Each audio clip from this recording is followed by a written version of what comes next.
रजब Tayyip Erdogan इस शख्स को तुर्की के लोग जितना चाहते हैं उससे कहीं ज़्यादा दुनिया भर के मुसलमान इसको अपना लीडर और कायद तस्लीम करते हैं, क्योंकि दुनिया भर में कहीं भी दुनिया के किसी भी खत्ते में मुसलमानों पर कोई जुल्म होता है, मुसलमानों के साथ बर्बरियत का कोई मामला पेश आता है, रजब तैयब एर्दोगान सबसे पहले उस मामला, उस जुल्म और उस वाक़े के ख़िलाफ़ आवाज़ बुलंद करते हैं, आलम इस्लाम और दुनिया भर को मुत्तहिद होने की अपील करते हैं, अक़वाम मुत्तहिदा में पूरी बेबाकी और क़ुव्वत के साथ आवाज़ उठाते हैं। हालिया दिनों में जब इसराइल ने दोबारा गज़ा पट्टी पर, फ़लस्तीन पर और लबनान पर हमला शुरू कर दिया है, बेगुनाह मुसलमानों को मारना शुरू कर दिया है, मस्जिद अक़सा में जब मुसलमान नमाज अदा कर रहे थे, नमाज के दौरान, इबादत के दौरान जब इसराइल की आर्मी ने, पुलिस ने मुसलमानों पर हमला किया, मस्जिद में तोड़फोड़ किया, मुसलमानों को मस्जिद अक़सा से दूर रखने की कोशिश की, तो इस पूरे वाक़े की मजम्मत भी सबसे पहले तुर्किया के मौजूदा सदर रजब तैयब एर्दोगान ने की, उसके बाद दुनिया के दूसरे ममालिक ने भी की, उसकी मजम्मत तनकीद की। उसमें सऊदी अरब का नाम शामिल है, मिस्र का नाम शामिल है, ईरान का नाम शामिल है, मुत्तहिदा अरब इमारात का नाम शामिल है और दुनिया के कई ममालिक इस फहरिस्त में शामिल है, लेकिन सबसे पहला नाम आता है तुर्की के सदर रजब तैयब एर्दोगान का। तैयब एर्दोगान यहीं पर नहीं रुकते हैं, बल्कि वो अपील करते हैं कि दुनिया भर के मुसलमानों को, आलम इस्लाम को मुत्तहिद हो जाना चाहिए और दुनिया भर के मुस्लिम ममालिक को मिल करके इसराइल की दहशतगर्दी, इसराइल के आतंक और बर्बरता के ख़िलाफ़ इक़दाम करना चाहिए, ताकि फ़लस्तीन के मुसलमानों को आइंदा कोई नुकसान न पहुंचा सके, मस्जिद अक़सा में नमाज अदा करने वालों पर दोबारा कोई हमला न हो। हाल ही में रजब तैयब एर्दोगान ने इस पूरे मामले पर ईरान के सदर इब्राहिम रईसी से फ़ोन पर बातचीत की है और उनसे बातचीत के दौरान उन्होंने कहा है कि दुनिया भर के मुसलमानों को और आलम इस्लाम को मुत्तहिद होकर के इसराइल के जुल्मों सितम का जवाब देना चाहिए, फ़लस्तीनी मुसलमानों की हिफाजत करना हम पर फ़र्ज़ हो गया है। उन्होंने फ़ोन पर बातचीत में यह भी कहा कि मस्जिद अक़सा दुनिया भर के मुसलमानों का क़िबले अव्वल है, वो मुसलमानों का सरमाया है, उसकी हिफाजत हम सब की ज़िम्मेदारी है।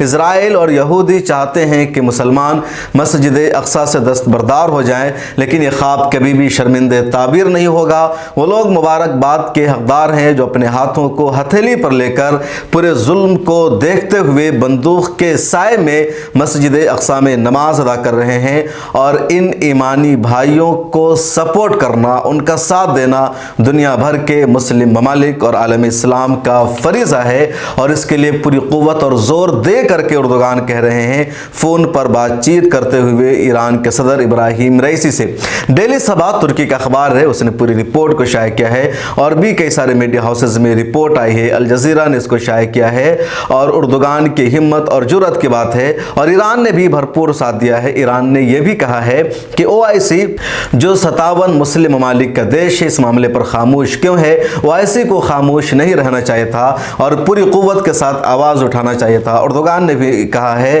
कि OIC जो दुनिया का दूसरा सबसे बड़ा आलमी प्लेटफॉर्म है, उसके अलावा यूनाइटेड नेशन जो सबसे बड़ा आलमी प्लेटफॉर्म है, इन दोनों प्लेटफॉर्म के ज़रिए इसराइल के जुल्म और बर्बरियत की मजम्मत करने की हम पूरी कोशिश करेंगे। हम मुतालबा करेंगे दोनों इदारे के ज़िम्मेदारों से कोई इसराइल की दहशतगर्दी की मजम्मत करे, तनकीद करें, क्योंकि पिछले एक हफ्ता में बल्कि लगातार 2 नाइट में 2 मरतबा हमला किया गया गज़ा पट्टी पर, और लबनान पर भी हमला किया गया है, वेस्ट बैंक पर भी हमला किया गया है, बेगुनाहों को मारा गया है। इसी तरह रूस के वज़ीर ख़ारजा इन दिनों तुर्की की राजधानी अनकरा में है, और तुर्की के मौजूदा वज़ीर ख़ारजा चावुशओग्लू ने प्रेस कॉन्फ्रेंस की रूस के वज़ीर ख़ारजा के साथ, और वहाँ भी उन्होंने फ़लस्तीन में हुई बेअमनी, फ़लस्तीन में हुई बदअमनी, फ़लस्तीन में होने वाली बमबारी और इसराइल के जुल्म सितम के मुद्दे को उठाया और कहा कि हम लोग या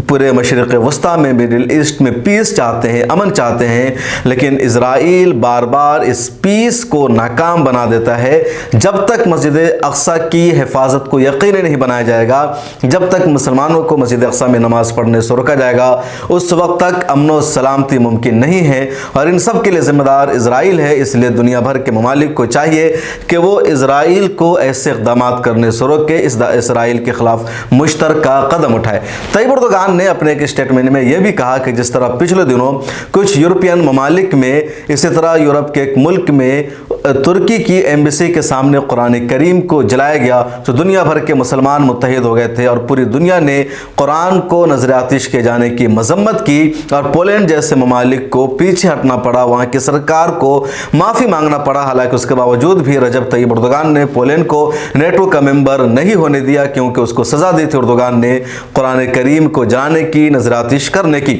उसी तरह इस मामले में भी पूरी दुनिया के मुसलमानों को मुत्तहिद हो जाना चाहिए। आपको मालूम है कि पिछले दिनों मस्जिद अक्सा में तकरीबन रात के 2 बजे मुसलमान इबादत में मसरूफ़ थे, कुरान की तिलावत कर रहे थे, नवाफिल का एहतमाम कर रहे थे, तब इसराइल की पुलिस आ जाती है और पूरे मस्जिद अक्सा में लाठी चार्ज किया जाता है, आंसू गैस के गोले दागे जाते हैं। 400 फ़लस्तीनियों को पुलिस ने गिरफ्तार कर लिया, महिलाओं पर हमला किया, बूढ़ों पर हमला किया, कुरान पढ़ने वालों पर हमला किया गया। पूरे मस्जिद अक्सा की इमारत के अंदर तोड़फोड़ की गई, दरवाज़ों को तोड़ दिया गया, सफ़ों को तोड़ दिया गया। वीडियोज़ और फोटो सोशल मीडिया पर वायरल हो रही जो बर्बरता की। और जब इसका जवाब रॉकेट दाग करके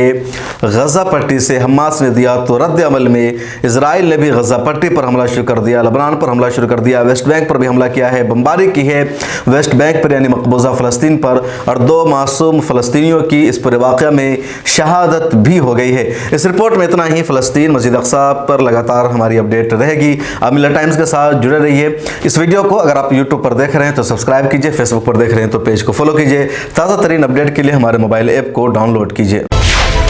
मिल्लत टाइम्स को आपकी ज़रूरत है, हमारी आप माली मदद करें।